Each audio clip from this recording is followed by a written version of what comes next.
Անպայման չի քո խանութը լինի դրսում, դու վաճառես քո ապրանքը։ Դու կարող ես ստեղծել ապրանքը շրջանառություն, նույնիսկ առանց վաճառելու։ Այսինքն հասկանալով մարքեթինգի բիզնեսը, դու կարող ես պատկերացնել ինչա քեզ առաջարկում, ինչ հնարավորություններ կան ցանցային մարքեթինգի բիզնեսում, որ դու ստանում ես 10,000 տեսակ ապրանքով լցված խանութ եւ քո նպատակը պատմել, ցույց տալ այս ապրանքատեսականի քո on-line խանութին շատ մարկանց։ Եվ այդ մարդիկ, ովքեր նույնպես ցանկանում են գումար վաստակել, սովորացնել իրենց երեգործողությունները, որ իրանք էլ կան անեն ու ցանց կառուցեն։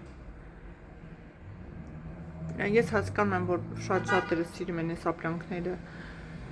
կոպիտ ասած նայել, ձեռ տալ, շոշափել, հոտոտել,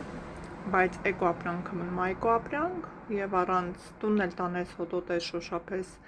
լվացքանես, տունդ մաքրես էկո պրոդուկտներով, միևնույնն է դու զգալու ես իր որակը։ Այնպես որ, սիրելի կանայք, եթե դուք եք ցանկանում տնից գումար վաստակել, զարգացնելով ձեր on-line խանութը,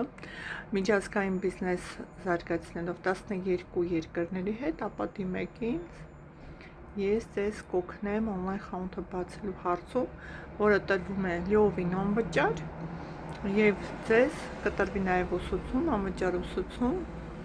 որտեղ դուք կսովորեք ինչ է ցանցային բիզնեսը, որքան կարելի է վաստակել, ինչ երեգործողություններ են անելու դրան հասնելու համար եւ նաեւ ունենում ենք ուսուցումներ, ամեն 5 շաբթի կմասնակցեք ուսուցումներին ուղղնոծությամբ ուսումնասիրելու ցանցային մարքեթինգի ոլորտը, որպեսզի երբեք չկասկածեք ձեր սկսած գործի վրա ու չխառնեք ուրիշ անհիմն on-line աշխատանքներով։